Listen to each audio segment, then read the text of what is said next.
Hello, welcome to Agents of Sigmar. Just two dads trying to rekindle our childhoods in gaming in the best way we know how. With bad jokes and fun games. Join us in our journey as we talk about tabletop games, board games and card games, all through the eyes of the casual and time-starved parent player. If you enjoy this podcast, please do check us out on YouTube, Facebook, Twitter and Instagram. And if you really appreciate our work, do visit Patreon to support us further. You'll find links to all these in the show notes. Wherever you find our content, please do like, subscribe, retweet, ring those bells, and leave us those 5-star reviews. We do so crave your approval. And with all that bigging out of the way, let's crash on.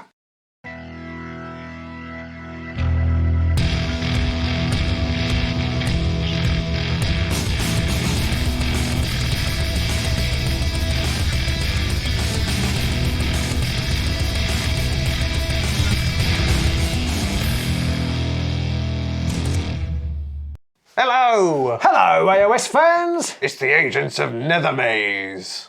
And in this video, we're looking at all the ways you can play Warhammer Underworlds. Oh, yes, Underworlds, with every new season that comes out, has new cards, new warbands, and there are multiple different ways to be able to play it. And it does seem that Nethermaze is bringing lots of new players to the game, which is great. It's sort of recovering from the pandemic, a phoenix from the flames, but we have seen lots of questions on Facebook in particular asking about different ways to play and which way should I be playing and that kind of thing. So we want to do a quick video to try and explain that.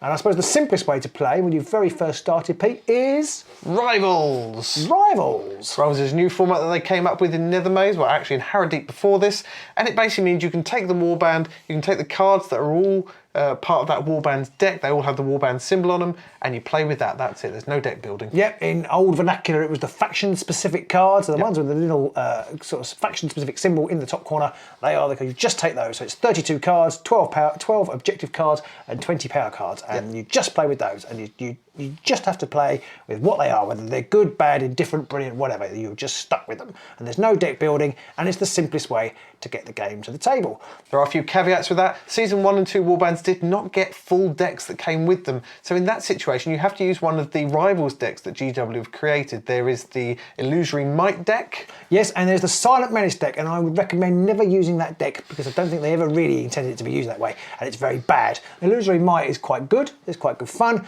and they have started to, the cheeky wasp names, of putting them in White Dwarf as well. There is an extra one in White Dwarf which is called something the Maze of something or other, I can't remember what it's called.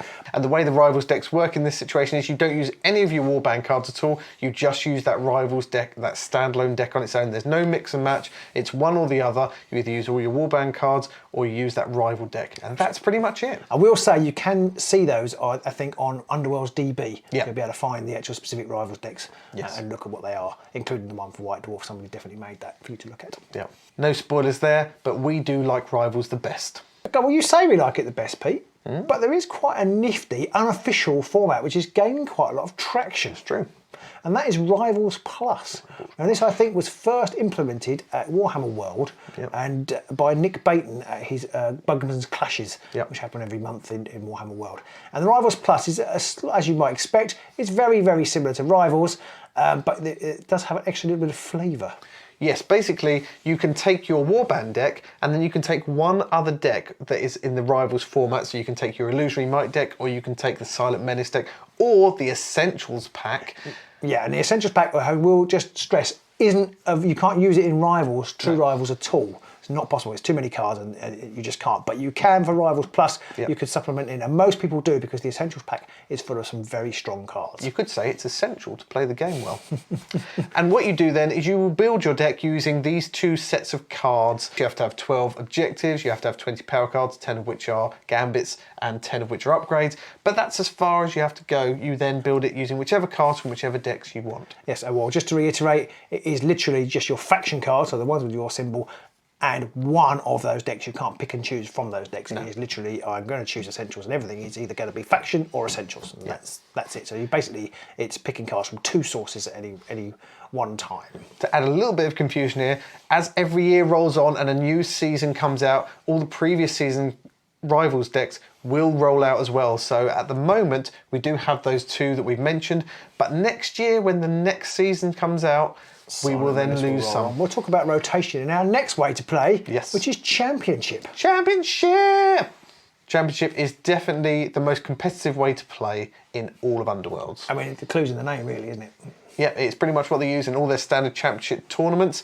And what that means is you can take your Warband cards and you can take any other universal cards from the current season you're in and the previous season. So in this case, that's Nethermaze, Harrowdeep, and Diachasm. Yeah, Games Workshop have muddied the waters a little bit, but there was a new release of the Championship document today, which says that they're all valid. So it used to be 2 seasons, but now we're not really sure what a season is anymore. No. But it's basically the last 2 years worth of cards. Yeah, and in this case, that covers 3 core boxes now instead of 2 as it used to previously. So any cards that came out in Diachasm, that have come out in Nethermaze, or that have come out in Harrowdeep before Nethermaze, you can use any of the universals there along with your Warband cards. I imagine we're going to end up with it basically being 4 core boxes at a time. Probably.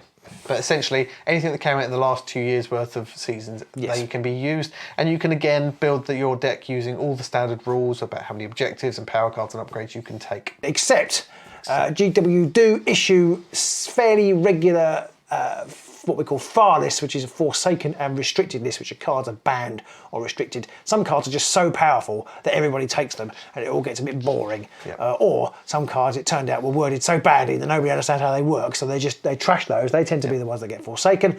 But the restricted ones are the cards that just keep coming up in every single deck because it gets boring and they want to change things, or they're just too powerful. So you do have to keep an eye on that. It gets updated pretty much with every new core set these days. I think so at the minute. It seems to be the way it goes. You do need to be aware, if you're going to play Championship, you do need to be aware that exists. And it's probably worth saying, even if you play casually and you're playing Championship casually, most people will anticipate that you are aware of what's in the file list. So if you can't be bothered to keep up with that sort of thing, then you're probably looking at Rivals or Rivals Plus, because those formats don't, well, Rivals definitely doesn't, and Rivals Plus doesn't tend to use the file list at all. No. So that's the most complex way of building it, because you do need to keep an eye on the file list, you do need to keep an eye on the season rotation and stuff a lot more closely than with the other ones. But a lot of people say it's the best way to play, because obviously you get to really sort of design a deck to work the way you want it to work, and that is quite part of the cerebral challenge for a lot of people, but that does also mean that a lot of the battle is won before you even turn up on the day. That's very true. It does rely on you having access to all of the cards for the current seasons, and that's one of the reasons that people like us don't like it as much over Rivals and Rivals Plus, because it really does enforce the need to chase releases and buy warbands even if you're not interested in them. Yeah, because of the way these things are packaged, there are universal cards with pretty much every release, and so you need to buy every single release to keep up, whereas if you're playing Rivals or even Rivals Plus, you only need to buy the warbands that particularly interest you. So there are 2 other ways to play Underworlds, but to be honest, I'm not sure that many people play them. There is a Relic version of the game, which basically uses all of the cards that have ever occurred in Underworlds. Yeah. I think it does have its own file list and its own deck building criteria, but I'm not sure what they are. But you can find out on the Warhammer Underworlds website. Though, to be honest, if you've only just come into this hobby, it's too late. You're never going to get all those cards. You're never going to find them. So. Yeah, because you could go back all the way to season 1 and use any cards from there if you liked, and some of them were incredibly broken. Yes. So that's one way of playing. And the final way, and again, this is more of a group sort of fun night at the club, is multiplayer. And that is explained in the back of the rulebook. I have to say, Pete and I, in all our years of playing Underworlds, have never actually played Underworlds. Never, ever. Underworlds, multiplayer.